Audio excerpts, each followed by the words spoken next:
જય માતા મિત્રો, અત્યારે આપણી ભેહું બેઠી છે તળાવમાં અને આપણે એક વાંભ કરીએ છીએ. ખાડું તળાવમાંથી ઊભું થઈ જાય તો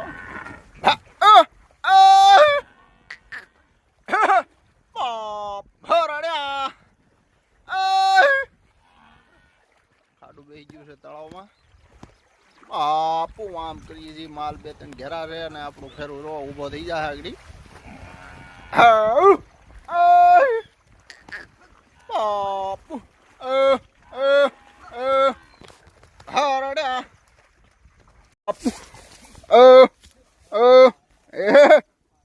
ખડા એવો માથે હું તેથી આવે છે અને આખી ગારો ગારો ભરી છે.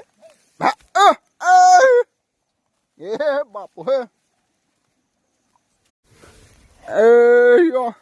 હરડા હળ